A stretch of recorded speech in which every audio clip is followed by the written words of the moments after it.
प्रतिवर्ष नियम पूर्वक उक्त तिथि को देवी का व्रत और तेलोत्सव करता है, उसे शिला देवी संपूर्ण अभिष्ट पदार्थ देती हैं। यह वैशाख मास के शुक्ल पक्ष में जो अक्षय तृतीया तिथि आती है, जिसे अक्षय तीज भी बोलते हैं, आलस्य रहित होकर के जगदम्बा का व्रत करना चाहिए।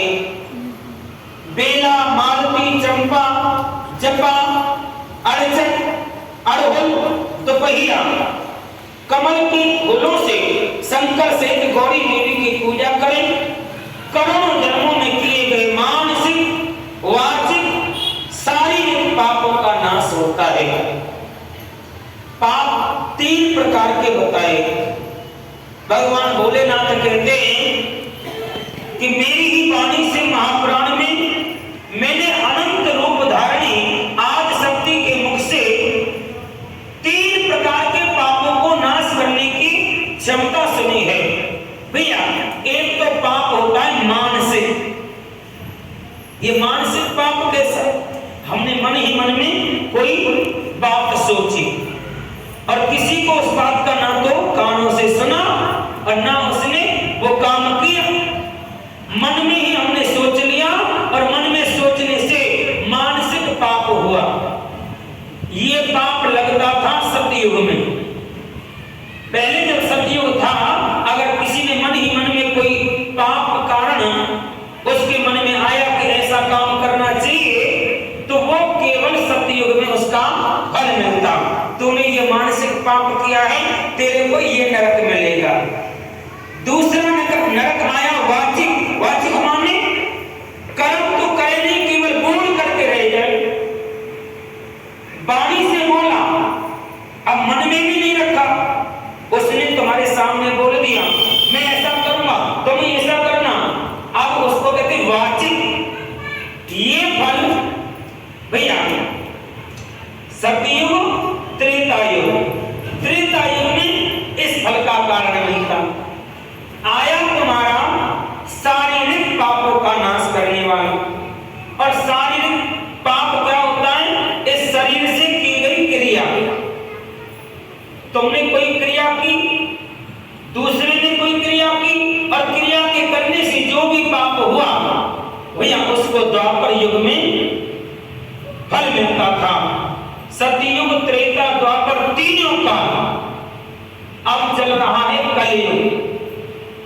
कलयुग में आपने चाहे हजारों पाप किए, करोड़ों पाप किए, लेकिन आप अपने सच्चे मन से माता रानी की सेवा करते रहें और अक्षय स्वरूपिणी अक्षय तृतीया को, अक्षय तीज को व्रत धारण करें। पूरे साल का किया हुआ कोई भी पाप हो आपको सुरक्षित कर देता है। जाने में, अनजाने में, भूल से, चूक से भैया किसी भी प्रकार से आपने अगर कोई पाप किया और अक्षय तृतीया को आपने ये पूजन किया, व्रत किया, मां जगदम्बा अक्षय रूप प्रदान करके आपको पाप रहित बना देती है। जेठ शुक्ल पक्ष तृतीया को व्रत करके जो अत्यंत प्रसन्नता के साथ में महेश्वरी का पूजन करता है, उसके लिए कुछ भी असाध्य नहीं होता। आषाढ़ मास के शुक्ल पक्ष के तृतीया को अपने वैभव के अनुसार रथोत्सव करे। रथोत्सव किसे कहते हैं? एक रथ बनवा में, और रथ बनवा करके माता रानी की मूर्ति उसमें बैठा में और सब लोग उसमें सम्मिलित हों। जैसे हम एक रैली निकालते हैं, एक यात्रा निकालते हैं। वृंदावन में सोने के खंभे का रंगनाथ जी का मंदिर, उसकी ऊंचाई भैया 100 फीट ऊंची बताई गई। आज 100 नहीं है तो 80 से तो कम है नहीं, उनको नापा भी है। और बहुत बड़ा उसका रथ को खड़ा करने का महल भी बना हुआ है। जब उस रथ का मेला लगता है, रथ के मेले में उस रथ को भैया हाथों से चला करके जब हम कात्यायनी भवन तक जाते हैं, इधर मंदिर है रंगनाथ जी का, और थोड़ा लगभग 1 किलोमीटर दूर मां कात्यायनी का मंदिर है। वहां पर इतने पटाखे लगते हैं, बाजार लगता है, सुंदर उसकी सजावट होती है, उसको कहते हैं रथोत्सव मेला। अगर आप सहमति करें तो आप अपने नगर में जहाँ माता का मंदिर हो रथ मेला निकालें या ऐसा उत्सव मनावें। माता रानी का ये उत्सव भैया आषाढ़ मास की तृतीया तिथि को होता है। आगे चलकर के बताया कि यह उत्सव देवी को बहुत प्रिय है। पृथ्वी को रथ समझे, चंद्रमा और सूर्य को उसके पहिए समझे, वेदों को घोड़े समझे, ब्रह्मा जी को सारथी माने। इस भावना से मणि जटित रथ की कल्पना करके उसे पुष्पमालाओं से सजाने और सब लोग उसमें धीरे धीरे धक्का दें। और जब धक्का देते हैं तो एक बहुत बड़ा दो रस्से होते हैं भैया, एक रस्सा इस साइड में, एक रस्सा उस साइड में, और सभी लोग अपना अपना सीधा हाथ उसमें लगा लेते हैं। भैया ये क्या हो रहा है? रथ यात्रा निकल रही है।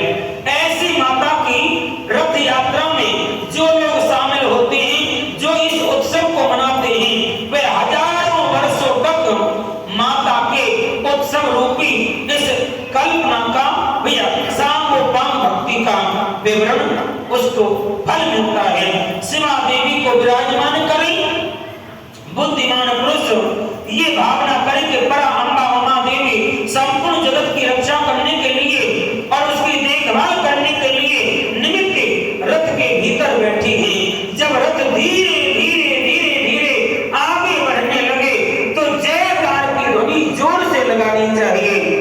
बोलो जगदम्बे माता की। आज जयकारे की गूंज होनी चाहिए और जयकारे की गूंज के साथ में जयकारे लगाते हुए धीरे धीरे धीरे धीरे रथ को आगे बढ़ाना चाहिए। पाही देवी जनास्मानम प्रपन्नानाम दीनवत्सले। कहते हैं सभी दीनहीनों की भैया वह प्रसन्नता पूर्वक उमा देवी सबकी रक्षा करती है। इस प्रकार से देवी पूजन के लिए जब ये रथ यात्रा निकलती है तो सुंदर वेद मंत्रों का उच्चारण भी करते हैं। ब्राह्मण लोगों को बिठाने की सुंदर व्यवस्था होती है। रथ के पीछे और भी रथ बनाए जाते हैं जिनमें विद्वान ब्राह्मण बिठाए जाते हैं। सभी ब्राह्मण जोर जोर से मंत्रों का उच्चारण करते हैं। ऐसी सुंदर यात्रा में सब लोगों को जन बच्चा से शामिल होने का अधिकार है। इस लोक में संपूर्ण भोगों का उपभोग करके अंत में देवी के धाम को वो जाते हैं। जब श्रावण और भाद्रपद मास की शुक्ला तृतीया आती है, श्रावण की हो या भादों के महीने की, जैसे अब श्रावण चल रहा है और 17 तारीख से जो 17 तारीख अब आएगी उसमें ये तृतीया तिथि और उसके एक दिन बीच में और अगले दिन नाग पंचमी होती है। जो नाग देवता काली स्याही से बनाते हैं उनको दूध पिलाते हैं भैया। ऐसे ही उस तृतीया को चाहे वो श्रावण की हो या भादो मास की विधि पूर्वक अम्बा का व्रत करें, पूजन करें।